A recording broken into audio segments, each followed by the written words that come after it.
If I asked you right now, what's one thing that you wish you had by now? How fast did something come to your mind? Probably instantly. Maybe a partner or a baby, more money, a house, direction, healing, confidence, stability. Maybe it wasn't even something physical. Maybe it was like peace or clarity or just the feeling of finally being seen or settled. It's wild how quick we are to name what we don't have and how quickly we overlook what already exists. Because lack doesn't just show up in one area, it shows up everywhere. In the timeline you thought you'd be in by now, in the life milestones that haven't happened for you yet, in the version of you that feels late or behind or off schedule, and somehow the thing that's missing becomes louder than everything that's here. You could have growth and safety, lessons, breakthroughs, people who love you, stability your past self prayed for, and still your mind zooms in on the one thing you're longing for most. Like if you don't have that, nothing else really matters or counts. But why are we like this? Why does the human brain cling to absence like it tells the true story? Why does what we don't have always feel more defining than what we do? Because lack is extremely loud and in the worst way possible. It's like that annoying teenager in our heads that always has that disgust look on its face like, how could we not have this or that? It attaches itself to comparison, to timelines, to expectations, to pressure. And when you're tired and vulnerable or just already questioning your life path, that little bratty teenager starts forming a narrative. You're falling behind. You should be further. Everyone else has what you want. And slowly, it reshapes how you see yourself. But lack isn't the whole story. It's just the part you keep staring at.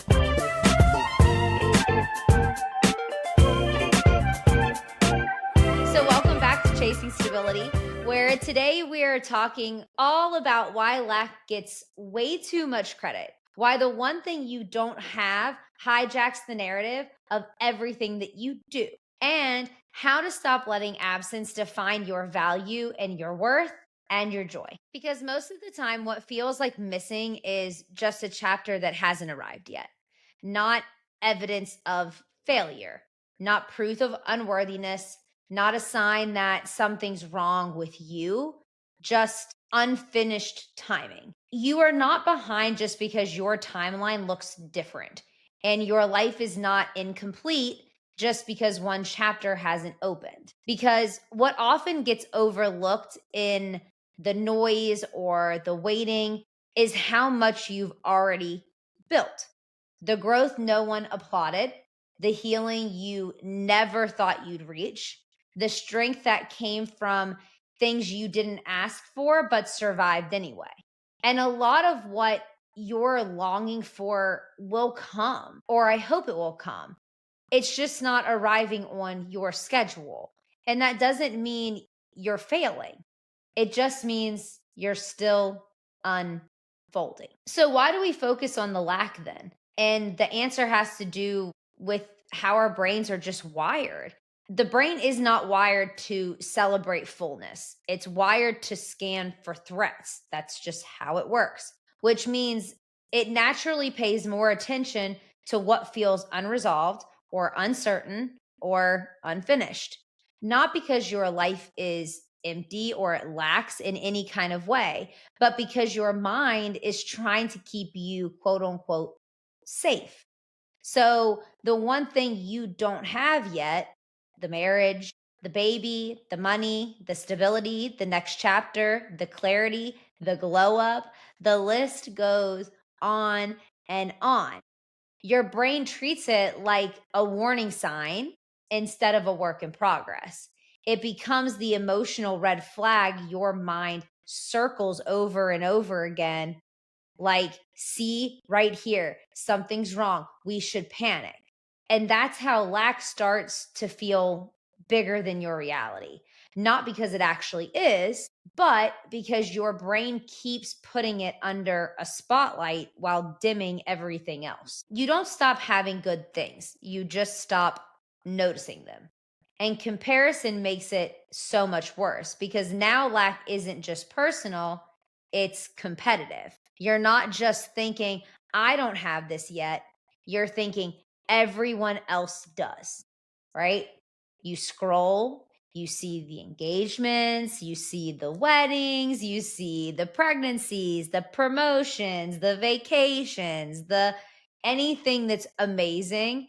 And suddenly your own life feels like it's buffering while everyone else is like, streaming in HD. But what your brain forgets is that it's not comparing full stories here. It's comparing your behind the scenes story to someone else's highlight reel. It's a rigged game. You have no idea what someone else is going through and what actually is happening, no matter how happy they look on any given day. The wild part is here, your brain rarely labels this as actual lack. It wraps it in this more believable language like, I just feel off. I just feel behind. Something feels like it's missing. But most of the time, nothing is wrong. You're just in the middle, in between versions, in between seasons, in between what was and what's becoming. And your brain hates that middle ground. Trust me, my brain and I have been at war for years about this subject, right? Because middle ground doesn't feel like resolution. It feels like suspense or that waiting game that like makes you just choke up. So when it feels like that, it tries to close the gap by obsessing and worrying and scrolling and comparing, questioning, spiraling. Okay. Then you stop, relax, then you repeat, all while ignoring the fact that your life is still unfolding in real time. And when you're already emotionally tired, lack starts to sound logical. It's just the facts. It's convincing. It's reasonable and it brings evidence, but none of it's real. It's just unfinished timing dressed up as self doubt. And the longer you stare at the missing piece, the more distorted your whole picture becomes. It's like how it feels trying to find the one piece in a puzzle when there's 999 other pieces still sitting there. But this is where it gets a little sneaky because at some point, lack stops being something you feel and starts becoming something you identify with. It shifts from, I don't have this yet, to there must be something wrong with me for not having it. You start tying your worth to what's still missing, your value to what hasn't happened, your identity to the timeline you're not on. And suddenly, it's not just about not having a husband or kids or money or clarity. It's about believing those things would finally make you feel chosen or secure or successful or enough. You catch yourself thinking things like, once I have this, I'll finally be settled. When that happens, then I'll relax. If I reach this point, then I'll be okay. So your life becomes a waiting game, a holding pattern, a constant loop of not yet. And the crazy part is, while you're waiting for that imaginary finish line, you start shrinking your joy in the present, minimizing your own big wins, downplaying your growth, acting like everything you do have is just background noise. You stop celebrating the version of you who survived the things she never thought she'd make it through. You stop acknowledging how much strength it took to get here or how much support you've given to those who need it because your brain has decided the only version of you worth loving is the one who finally has it all. It's not reality. And that's where lack becomes super dangerous because when you let it define your identity, you don't just feel behind. You start treating yourself like you actually truly are. You speak to yourself differently. You doubt yourself more. You apologize for like taking up space in this world. You hesitate to believe good things can and will still come. Not because they won't, but because lack convinced you that you're late to your own life. But the truth is, you are not behind. And the version of you who doesn't have it all yet, she still deserves softness and joy and celebration and peace and love and grace. Not when she finally arrives, but right now in this moment. Because if you spend your whole life waiting to feel worthy, once everything is complete, you'll miss the beauty of life and who you're becoming in the middle, that awkward, uncertain, still growing space. It isn't proof you're failing, it's proof you're still in motion. What's wild is that our obsession with lack didn't just come from nowhere. A lot of it is inherited from something to some degree. Okay. Like, think about this. The Great Depression shaped an entire generation to live in survival mode, like, literally saving everything, reusing everything, never throwing anything away just in case. Food meant security, money meant safety, and waste absolutely unthinkable. Those were our grandparents, if you're a millennial, I guess, like me. And even though most of us didn't live through that level of scarcity, we were raised by the echoes of it, by parents and grandparents whose nervous systems were wired around fear of not having enough. And then for our parents, the Cold War, duck and cover drills, nuclear bomb practices, the constant underlying fear that the world could change in any instant. Again, a completely different lack, right? But still ginormous. Imagine growing up practicing what to do if all of a sudden the sky and the air were dangerous. Imagine being taught at a young age that safety was never guaranteed. We didn't grow up like that. Most of us didn't grow up wondering if we'd have food that night or if our roof would still be there in the morning.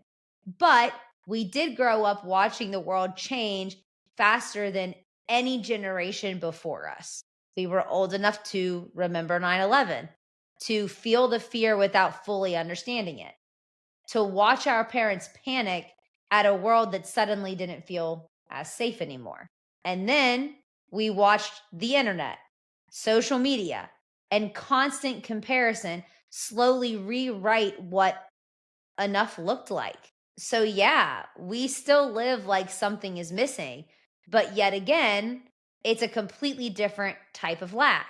We weren't taught to fear survival, we were taught to fear being behind, being unseen, being unchosen. We worry about not having the right life, the right timeline, the right relationship, the right amount of money, the right body, the right level of success.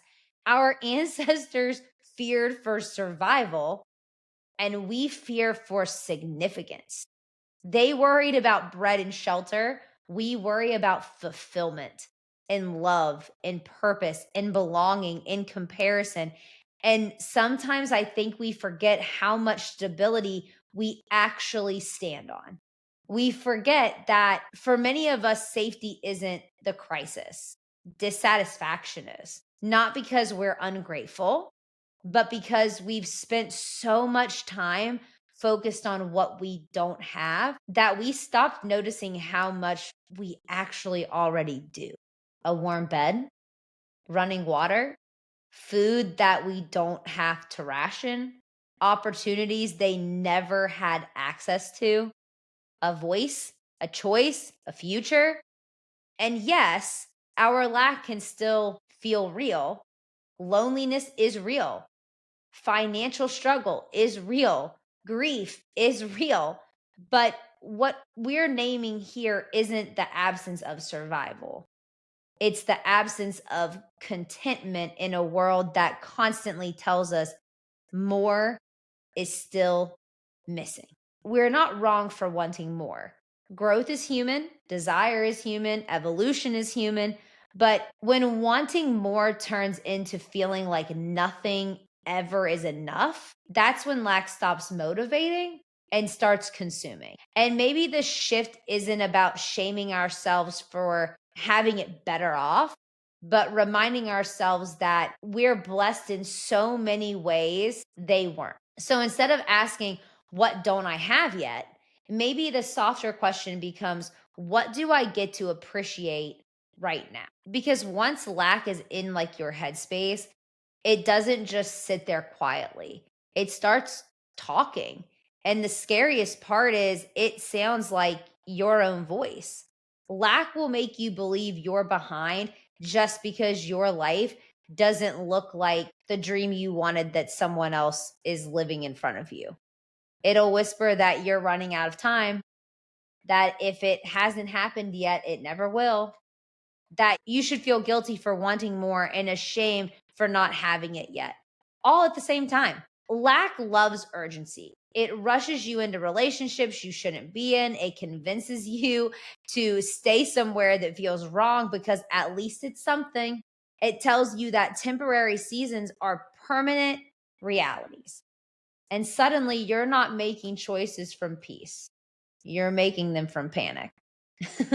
And man, have I lived there. My inner dialogue has said all the things.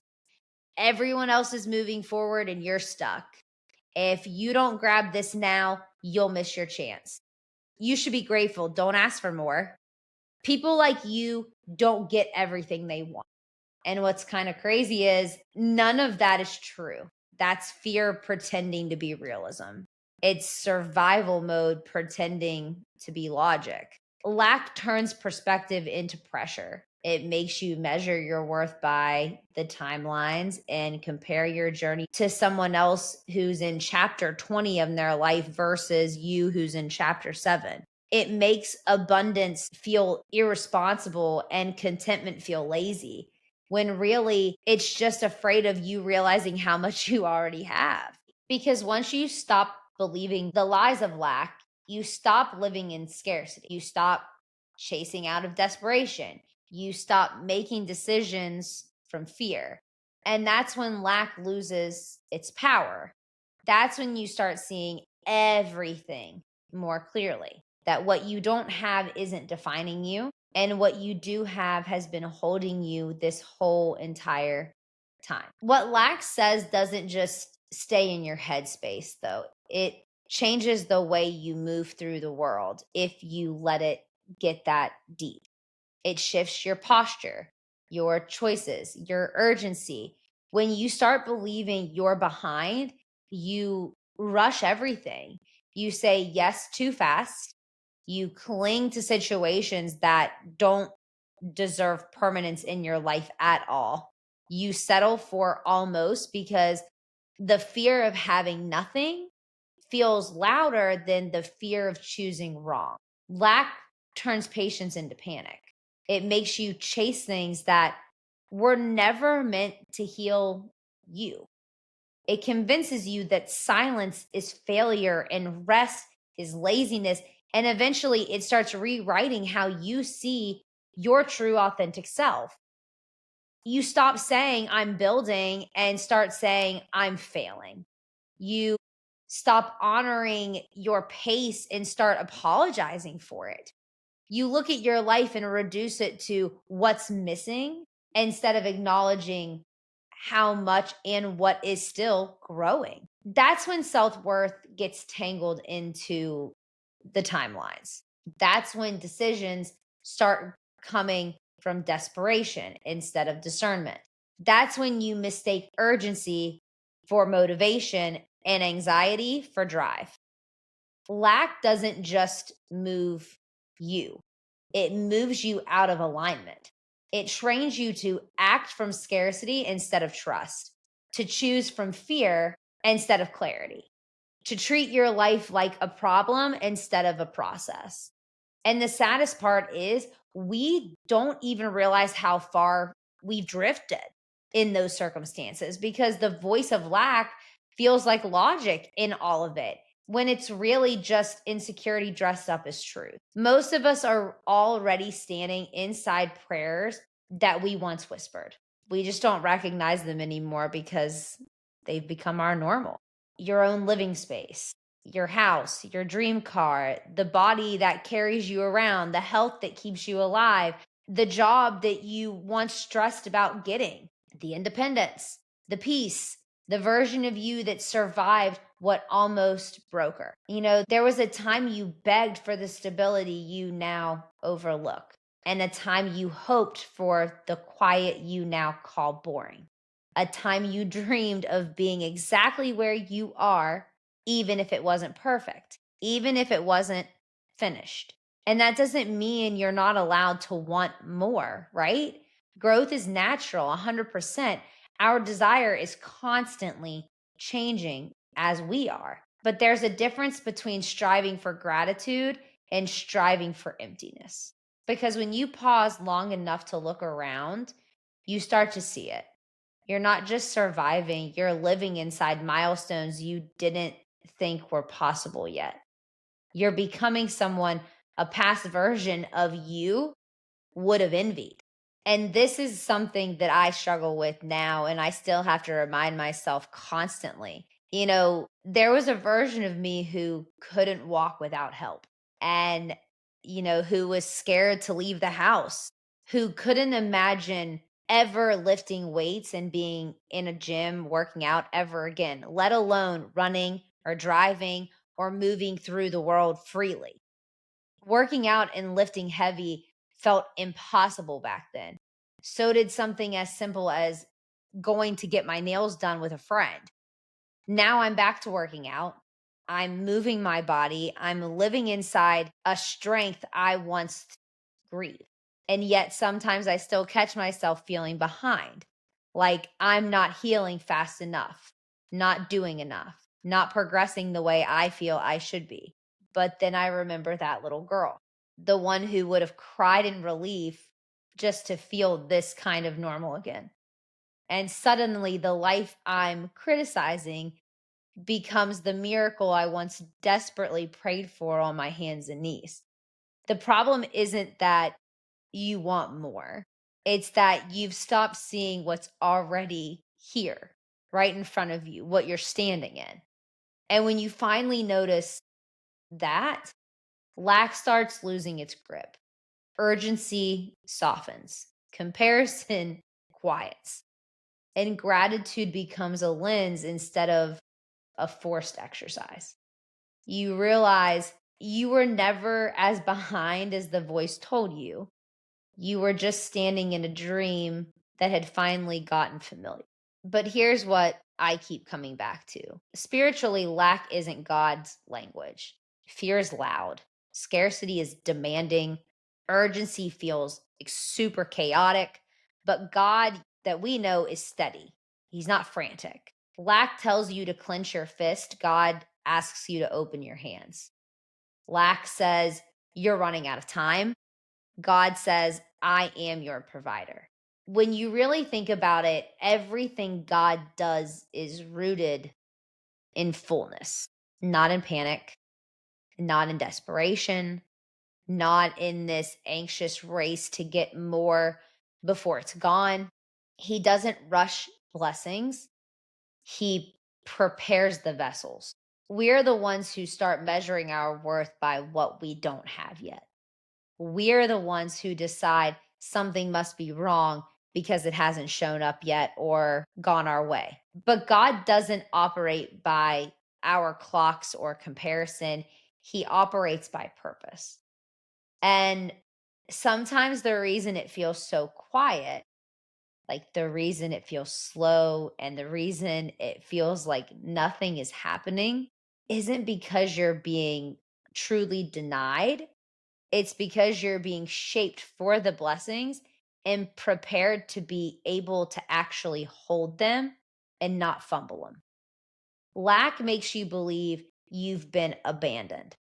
God is often closest in the seasons where you feel stretched the most. Scarcity mindset says, if it hasn't arrived, I'm losing. Faith, on the other hand, says, if it's not here yet, there's a reason behind that.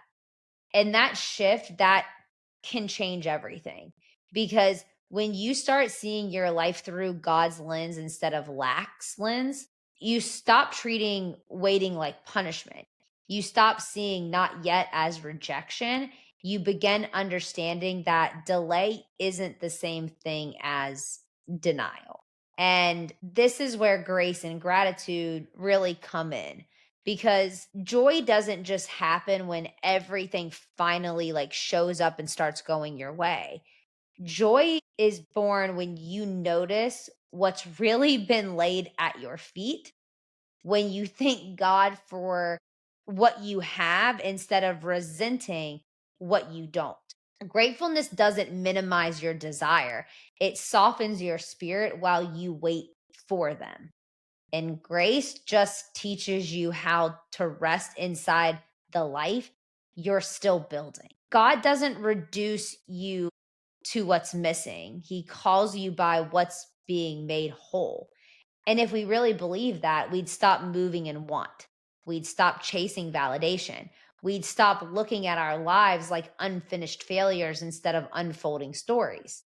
You start realizing that abundance isn't just about receiving. Sometimes it's about giving what little you think you have. Because there are people in this world with far less than a lot of us who will still hand you their last piece of whatever it is, that will still offer you shelter, that will still share what little they carry.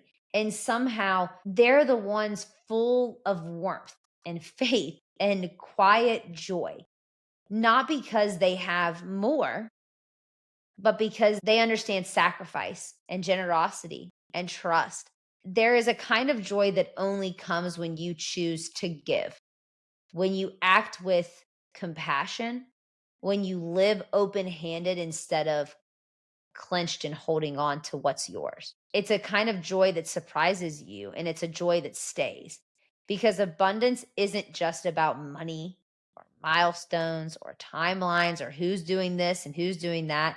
It's about knowing you're held, knowing that you're guided, knowing that even in the in between, you are still provided for. God doesn't operate through lack, He operates through trust.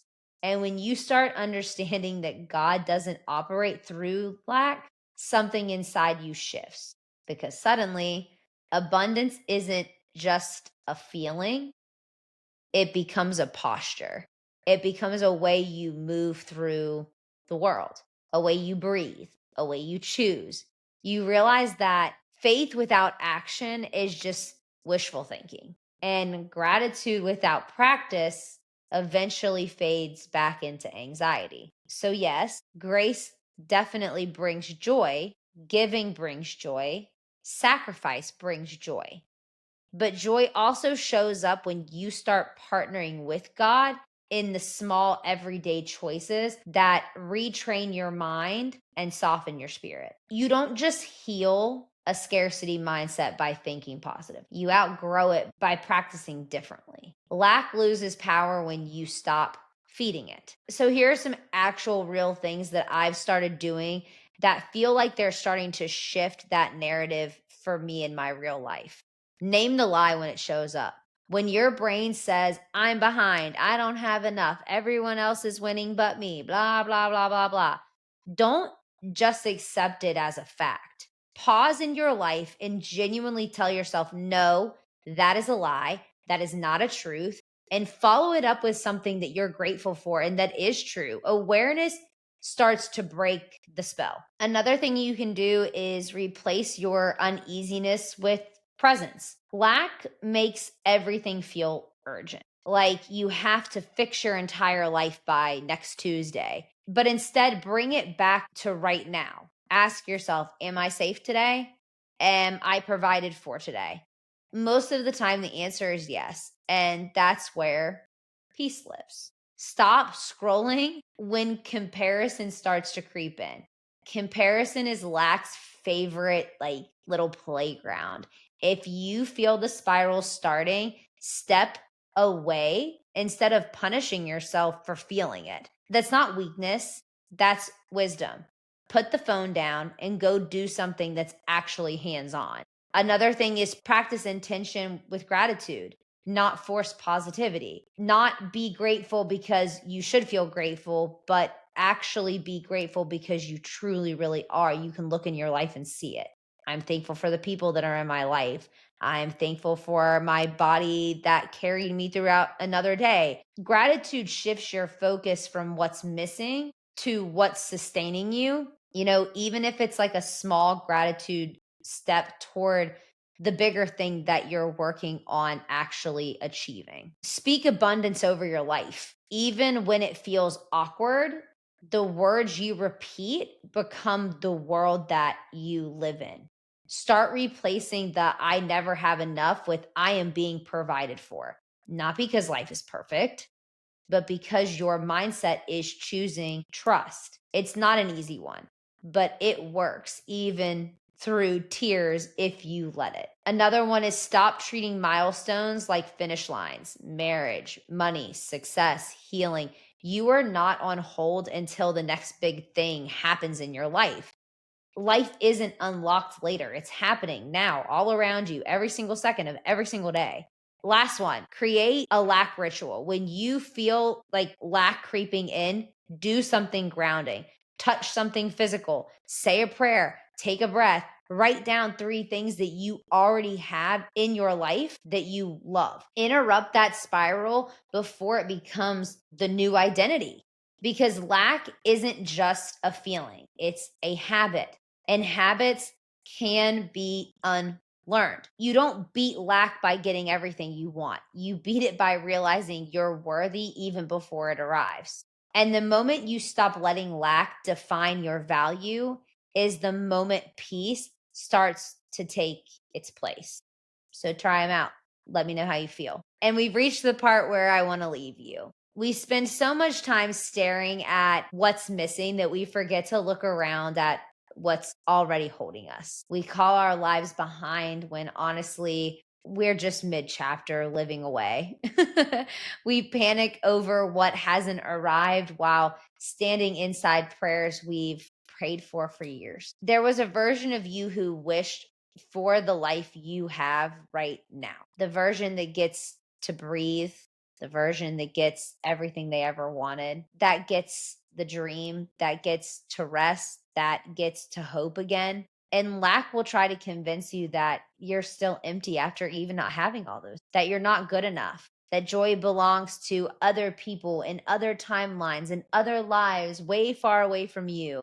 But look at you. You're still here. You're still trying, still choosing growth, still soft in a world that keeps trying to harden you. That's abundance too. You're not the problem. You're a person becoming. And the moment you stop letting what you don't have steal the joy of what you do is the moment peace finally gets room to move in. So tonight or tomorrow or whenever you need it most in your life, try saying this to yourself instead of another lie. There is no emptiness here, only grace and joy standing on steady ground. I hope you all have enjoyed this episode as much as I did creating it. If you did, please give it a share or send it to someone who's been feeling stuck in the comparison spiral or overwhelmed by what's missing in their life. Post it, save it, come back to it when the spiral starts all over again for you. And make sure you're also following Chasing Stability so you never miss an episode. I love you guys so, so, so, so much. I hope you have a wonderful Thanksgiving and find so much to be grateful for, not just during this time, but all the time. This is Chasing Stability, and I'll meet you guys in the in between next Tuesday.